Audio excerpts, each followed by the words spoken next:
जिस तरह से आज टेक्नोलॉजी बदल रही है, हम ऑनलाइन शॉपिंग से आर्टिफिशियल इंटेलिजेंस तक पहुंच गए हैं, वहीं भारत में एक सवाल खड़ा होता है कि आखिर भारत में रहने वाला इंसान किसान कब कहलाता है। यानी सरकारी डेफिनेशन के हिसाब से अगर देखें तो भारत में कौन किसान है और कौन किसान नहीं है।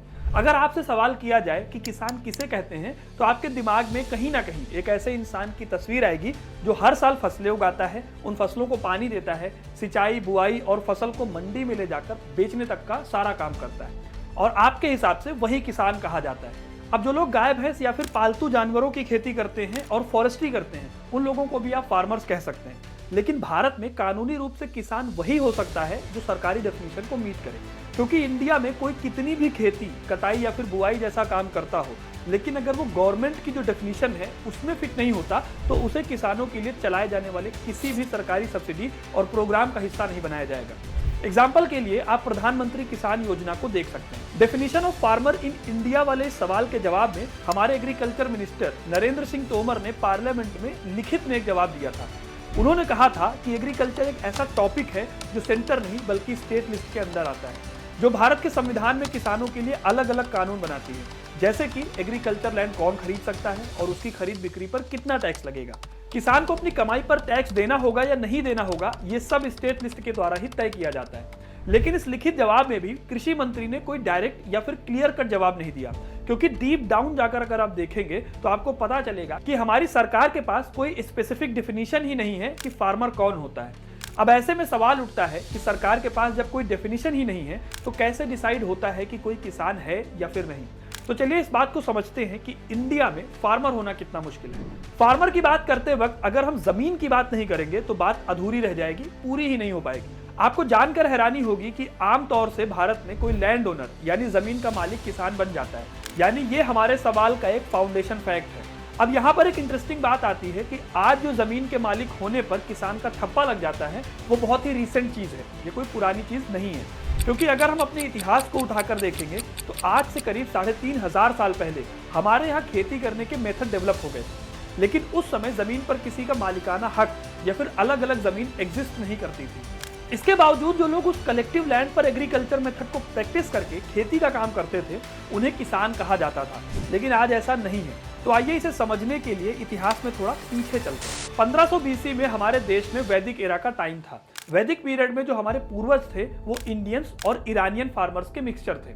हालांकि जो एग्रीकल्चर की जमीन थी वो तो इस समय से भी हजारों साल पहले से चली आ रही थी, लेकिन इसी समय के अराउंड जो लोग माइग्रेट करके इंडिया आए, वो लोग अपने साथ खेती के नए मेथड्स लेकर आए। इसके बाद से पूरे भारत में ही एक नए तरीके से खेती की जाने लगी, और तो और देखते ही देखते वैदिक एरा में ये लोगों की जिंदगी का बहुत बड़ा हिस्सा बन गया। क्योंकि ऋग्वेदा जैसे लिटरेचर में बीज, तेल और पानी की पूजा करने के बारे में लिखा गया है। यानी कि इससे एक बात तो समझ में आती है कि पहले ये लोग खेती के तरीकों से अपने लिए जरूरी चीजों को उगाते थे, फिर उसे ही भगवान की चीज मानकर उसकी पूजा पाठ करते थे, फिर उसी से अपना गुजारा बसेरा भी करते थे। इस समय में ग्राम यानी कि गांव का कॉन्सेप्ट भी आ चुका था। आमतौर पर ये प्राचीन ग्राम नदियों के किनारे फर्टाइल लैंड के आसपास बनाए गए थे, क्योंकि ऐसी जगह पर फसलें अच्छी उगा करती थी। एक्चुअली में गांव ऐसे एरियाज के अराउंड बिल्डअप किए गए थे जहां पर फसलों को उगाया जा सकता था। ओवर द ईयर्स ऐसे गांव देश भर में फैल गए और हर गांव अपने आप में सेल्फ सफिशिएंट था। अब होता यह था कि हर गांव में लैंड होल्डिंग को डिवाइड किया जाता था और हर परिवार के पास अपनी लैंड होल्डिंग होती थी, और ये परिवार इसी जमीन पर डिपेंडेंट थे अपनी पूरी जिंदगी के लिए। लेकिन उसमें भी किसी को उस जमीन का मालिक नहीं बनाया जाता था। ऐसा ही काफी समय तक चलता रहा, लेकिन फिर समय आया जब जमीन और फार्मर के बीच में नए नए शासक आ गए और अपने साथ ये लोग नए नियम लेकर आए, और फिर उन नए नियमों के हिसाब से वो राजा महाराजा गांव की जमीनों को अपने कंट्रोल में लेकर उसका मालिकाना हक रखने लगे। जैसे कि गुप्ता पीरियड में फैमिलीज ने राजाओं को लैंड रेवेन्यू पे करना शुरू किया। मुगलों के टाइम में ये लैंड रेवेन्यू का सिस्टम और भी ज्यादा इंप्रूव किया गया, और जब ब्रिटिश आए तो वो अपने साथ एक नया जमींदारी का सिस्टम लेकर आए, जिसमें एक सेंट्रल एडमिनिस्ट्रेशन जैसे कि एक सरकार ने जब इन गांवों को कंट्रोल में लेना शुरू किया, तब जमीन के ऊपर जो टैक्स होता था वो बढ़ गया और जमींदार और रेवेन्यू कलेक्टर्स को इस प्रोसेस में इन्वॉल्व होना पड़ा। क्योंकि ये जो टैक्स होते थे ये बहुत ज्यादा होते थे, इसीलिए इंसान जो जमीन पर खेती करता था, जिसे हम और आप फार्मर कहते हैं, वो अक्सर इस हाई टैक्स को नहीं भर पाता था। कई केसेस में ये फार्मर्स अपनी ही जमीनों को बाकी लोगों को बेच देते थे, और इससे फार्मर लैंड ओनर से अलग एक इंसान बन गया। ऐसे में जो जमीन का मालिक होता था, उसकी जमीन पर लोग जब खेती करते थे तो उससे सारा प्रॉफिट ले लिया जाता था। जो फार्मर उस जमीन पर खेती करता था उसे बस थोड़ी बहुत मजदूरी मिलने लगी थी, जिससे वो बेचारा बड़ी मुश्किल से ही अपना गुजारा चला पाता था। और तो और इस टाइम में जो लोग खेती कर रहे थे वो सिर्फ अपने परिवार के लिए या सिर्फ अपने गांव के लिए खेती नहीं कर रहे थे, बल्कि इस टाइम पर वो खेती अपनी सरकारों के लिए कर रहे थे। जब भारत में ब्रिटिशर्स आए तो उन्होंने लैंड रेवेन्यू चार्ज करना शुरू कर दिया, क्योंकि उन्होंने देखा कि ये तो बहुत प्रॉफिटेबल डील है, क्योंकि भारत में ऐसी बहुत सारी जमीनें मौजूद थी जिन पर कॉटन और गन्ने की खेती की जा सकती थी। इसीलिए ब्रिटिशर्स ने भारत में फर्टाइल लैंड का असली मतलब समझा और इसीलिए उन्होंने यहाँ के किसानों को मजबूर किया कि वो कैश क्रॉप्स उगाएं। कैश क्रॉप्स का मतलब ये है कि जिसे सीधे तौर पर मार्केट में बेचा जा सके और उससे काफी मुनाफा कमाया जाए, जैसे कि कॉटन। यही रीजन था कि 18वीं सेंचुरी के खत्म होने तक देश में बहुत भयानक अकाल देखने को मिले और पूरे देश में बड़े स्केल पर भुखमरी हुई, क्योंकि जो किसान थे वो खाने पीने के लिए अनाज की खेती करने की बजाय कैश क्रॉप्स उगाकर ब्रिटिशर्स को प्रॉफिट पहुंचाने के लिए मजबूर थे। अब ऐसे में अपने मेन सवाल के जवाब में हम ये समझें कि ब्रिटिश एरा में किसान कौन हुआ करता था, तो ऐसे में ब्रिटिश सरकार ने सिर्फ उन्हीं लोगों को रिकॉग्नाइज किया जो जमीन के मालिक हुआ करते थे और जिनके पास बहुत सारी जमीन हुआ करती थी। आमतौर पर यही लोग गांव में जमींदार भी हुआ करते थे। बाकी दूसरी तरफ जो लोग फसल उगाते थे उनके पास कोई अधिकार नहीं था यह तय करने का कि कौन सी फसल उगाई जाएगी और उनके बदले उन्हें क्या मिलेगा। ऐसे लोगों को ब्रिटिश एरा में महज मजदूर के अलावा अलग से कोई रिकॉग्निशन नहीं मिली। इसीलिए आप मोटे तौर पर कह सकते हैं कि ब्रिटिश राज में वही लोग किसान कहलाए जो जमीन के मालिक हुआ करते थे। खैर, ब्रिटिशर्स गए और भारत आजाद हुआ, जिसके बाद आया 1951। इस समय भारत के पास देश को संपूर्ण राष्ट्र बनाने के लिए बहुत सारी चुनौतियां थी, क्योंकि उस समय तक भारत का ना तो कोई ठीक से कानून था, न राज्य था और ना ही कोई जनरल इलेक्शन हुआ करता था। इसके अलावा देश में खाने की भारी कमी थी। अब आप सोच कर देखिए कि उस समय जब भारत एक कृषि प्रधान देश पूरी तरह हुआ करता था, उसके बावजूद भी देश में खाने पीने की चीजों की भारी कमी थी, तो ये समस्या कितनी बड़ी रही होगी। ऐसा इसलिए था क्योंकि भारत में खेती करने वाले लोग तो बहुत ज्यादा थे, लेकिन उनके पास खेती करने के लिए अपनी जमीन नहीं थी, जिस वजह से खाने पीने के लिए जरूरी अनाज की पैदावार नहीं हो पा रही थी और जमींदार लोग महंगी फसलें उगाकर उससे मोटा मुनाफा कमाने के लिए अपनी जमीनों को बिजी रखा करते थे। इसी से जुड़ी एक घटना इतिहास में काफी फेमस हुई, जब 1951 में ही आंध्र प्रदेश के एक छोटे से गांव में कई सारे किसान इकट्ठा होकर अपने पास जमीन ना होने की समस्या को उस समय के कांग्रेस के बड़े नेता आचार्य विनोबा भावे के साथ शेयर कर रहे थे। लेकिन तभी गांव के जमींदार ने खड़े होकर यह ऐलान किया कि वो अपनी 100 एकड़ जमीन इन किसानों को दान में दे देगा। ऐसे में आचार्य विनोबा भावे को एक आइडिया आया कि अगर आंध्र प्रदेश के एक छोटे से गांव का किसान अपनी 100 एकड़ जमीन किसानों को दे सकता है, तो भारत में ना जाने कितने ऐसे गांव हैं और कितने ऐसे जमींदार हैं जो अपनी जमीन इन किसानों को दान में देकर इन्हें जमीन का मालिक बना सकते हैं। इससे होगा यह कि इनके पास खेती करने का मालिकाना हक आ जाएगा और ये महज मजदूर से पूरी तरह से किसान भी बन जाएंगे। इसीलिए विनोबा भावे ने देश भर में ट्रैवल करना शुरू किया और जमींदारों से रिक्वेस्ट की कि अपनी जमीन को वो डोनेट कर दें किसानों के लिए। इसी तरह से उनकी वजह से करीब 45 लाख एकड़ जमीन जमींदारों ने गरीबों को दान कर दी। इस कहानी से आपको आइडिया तो लग गया होगा कि उस दौर में किसानों की क्या हालत रही होगी। आजादी के वक्त एग्रीकल्चरल डेवलपमेंट का सवाल उठा, हमें बदलाव की जरूरत थी और ये बदलाव बहुत जल्दी चाहिए था। लेकिन कैसे आता है ये बदलाव? दोस्तों, इसके लिए कमेटी बनाई गई सरकार के द्वारा, इस चीज को स्टडी करने के लिए और सॉल्यूशंस को निकालने के लिए कि किस तरह से देश के एग्रीकल्चरल डेवलपमेंट को आगे बढ़ाया जा सकता है।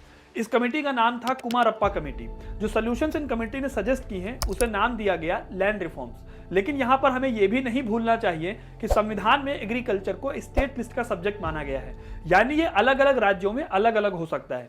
इसीलिए इस कमेटी के सजेशंस को अलग अलग राज्यों ने अपने हिसाब से इंप्लीमेंट किया, जिससे नए रिफॉर्म्स पूरे देश में तो लागू हो गए, लेकिन उनमें कोई सिमिलैरिटी नहीं थी। लेकिन इससे एक चीज जो कॉमन हुई वो ये थी कि सभी राज्यों ने अपने यहाँ पर जमींदारी प्रथा को खत्म करने की शुरुआत कर दी और ऐसा कहा गया कि नए कानून में यह प्रस्तावित है कि जो भी गरीब किसान जमींदारों की जमीन पर कई सालों से खेती करते आ रहे हैं, वो जमीन उन किसानों की हो जाएगी। और तो और उन गरीब किसानों की सिक्योरिटी के लिए भी कई सारे सरकारी इंतजाम किए गए। इसके अलावा ये भी प्रावधान था कि अगर कोई किसान किसी जमीन का मालिक नहीं भी है तो भी उसे ये राइट्स दिए जाएंगे कि अगले 10 से 15 साल के लिए वो अपनी मर्जी से उस जमीन पर खेती कर सकता है और उसके लिए वो जमींदार को प्रॉफिट बनाकर नहीं देगा। कई रिफॉर्म्स ऐसे भी आए जिनमें लैंड ओनर्स के द्वारा जो रिचार्ज किया जाता था जमीन को रेंट पर देने के लिए, उसे भी लिमिटेड कर दिया गया, ताकि अगर कोई किसान किसी की जमीन को रेंट पर लेकर खेती करना चाहता है तो उसे उस पर ज्यादा किराया न देना पड़े। और तो और नए रिफॉर्म्स में यह भी शामिल किया गया कि कोई एक व्यक्ति मैक्सिमम कितनी जमीन का मालिक हो सकता है। ऐसे में अगर कोई उस लिमिट के बियॉन्ड जाकर भी एक्स्ट्रा जमीन पर हक जताता है तो उससे उसकी बाकी की जमीन सरकार ले लेगी और उसे गरीब किसानों में बांट देगी। सुनने में एग्रीकल्चरल रिफॉर्म्स काफी ज्यादा प्रोटेक्टिव लग रहे थे उन किसानों के लिए जो असल में खेती किया करते थे, ना कि बस जमीन का मालिक होने की वजह से प्रॉफिट कमाते थे। लेकिन इसका असली चेहरा क्या है, इस पर एक अलग से वीडियो बनाई जा सकती है। फिलहाल हम अपने मेन सवालों पर वापस आ जाते हैं कि आजादी के बाद किसान किसे कहा गया। तो दोस्तों, एक ऐसा इंसान जो जमीन का मालिक हो या ना हो, लेकिन अगर वो उस जमीन पर अधिकार रखता है और अगर वो उस पर खेती कर रहा है या फिर उस जमीन के लिए रेंट पे कर रहा है तो भी वो फार्मर कहा जाएगा। यानी कि अगर आप जमीन के मालिक हैं, जमीन के मालिक नहीं हैं, इन दोनों ही कंडीशन में आप फार्मर कहला सकते हैं, बशर्ते दूसरी कंडीशन में आपको या तो जमीन पर खेती करने का अधिकार रखना होगा या फिर जमीन के लिए आपको अमाउंट रेंट पे करना होगा खेती करने के लिए। इसी कंडीशन में आजाद भारत में किसी को किसान कहा जा सकता था। खैर, 60s और 70s में सरकार ने एग्रीकल्चर पर ज्यादा फोकस किया और न सिर्फ फार्मर्स बल्कि टेक्नोलॉजी और मेथड्स ऑफ एग्रीकल्चर पर भी काफी काम हुआ। ऐसे में टारगेट एक ही था कि हमें फूड के मामले में अपनी कंट्री को सेल्फ सफिशिएंट बनाना था, क्योंकि इस दौर में भी देश में फूड शॉर्टेज इतनी ज्यादा थी कि 1960 में प्राइम मिनिस्टर लाल बहादुर शास्त्री ने इंडियन सिटीजन से हर हफ्ते कम से कम एक दिन व्रत रहकर गुजारा करने को कहा था ताकि बाकियों को भी खाना मिल सके। यानी देश में उस समय फूड शॉर्टेज एक बहुत बड़ी समस्या थी। ऐसे समय में देश में ग्रीन रेवोल्यूशन का समय आया और उसकी वजह से नए सीड्स, नए मेथड्स ऑफ इरिगेशन आए। इसके अलावा मिनिमम सपोर्ट प्राइस भी तय किए गए, जिसे कि हम एमएसपी कहते हैं। इसी से आप मिनिमम सपोर्ट प्राइस यानी कि एमएसपी की इंपॉर्टेंस को भी समझ सकते हैं। इसके अलावा देश में किसानों की स्थिति को सुधारने के लिए लाल बहादुर शास्त्री ने उन्हें सीमाओं पर खड़े जवानों की तरह ऐसे ही एसेंशियल बताते हुए जय जवान जय किसान का नारा दिया। इस समय पर खेती के लिए नए इंस्टीट्यूट्स और कॉलेजेस बनाए गए जिनमें रिसर्च की गई। और तो और, जब देश में पहली बार सैटेलाइट के जरिए ब्रॉडकास्टिंग हुई तो उस समय टीवी पर जो कार्यक्रम आया वो पूरे देश में कृषि दर्शन ही था। 1975 में किसानों को एकजुट करने के लिए सरकार ने टेलीविजन पर प्रोग्राम चलाए और उन टेलीविजन प्रोग्राम्स में नए मेथड्स ऑफ एग्रीकल्चर सिखाए गए और इसका पूरा क्रेडिट इसरो को जाता है, या फिर कह लीजिए कि इसरो के फाउंडर विक्रम साराभाई को, जिन्होंने एक नया एक्सपेरिमेंट कंडक्ट किया पूरे देश भर में। इसमें सैटेलाइट की मदद से पहली बार देश में टीवी सेट के माध्यम से लोगों ने दूरदर्शन के प्रसारण में खेती पर बने क्लासिक प्रोग्राम कृषि दर्शन को देखा था। इसके अलावा उस दौर में किसानों को बहुत सारी मदद पहुंचाई गई ताकि वो खुलकर खेती कर सके। लेकिन ये मदद कितनी ज्यादा कारगर साबित हुई, इस पर बहुत सारी बात अलग से की जा सकती है। खैर, वापस से अगर किसानों पर आए तो भले ही देश में ऑफिशियल तौर पर जमींदारी प्रथा को खत्म कर दिया गया था, लेकिन इसके बावजूद भी कई राज्यों में अलग अलग तरह से किसान इस जमींदारी से जूझ रहे थे। यही वजह थी कि हरित क्रांति यानी कि ग्रीन रेवोल्यूशन का शुरुआती इंपैक्ट बहुत सारे राज्यों में देखने को नहीं मिला, जबकि एक स्टडी ने पाया कि जिन स्टेट्स में जमींदारी सिस्टम नहीं था उन्हें ग्रीन रेवोल्यूशन का ज्यादा बेनिफिट मिला। अब हम यहाँ पर फार्मर्स की डेफिनेशन पर वापस आते हैं। जो हमें पता है उसके हिसाब से फार्मर्स जमीन को ओन भी कर सकते हैं और उसे रेंट पर भी ले सकते हैं, दोनों को फार्मर कहा जाएगा। अब ऐसे में सवाल उठता है कि फिर इन दोनों में फर्क क्या है, लेकिन फर्क है।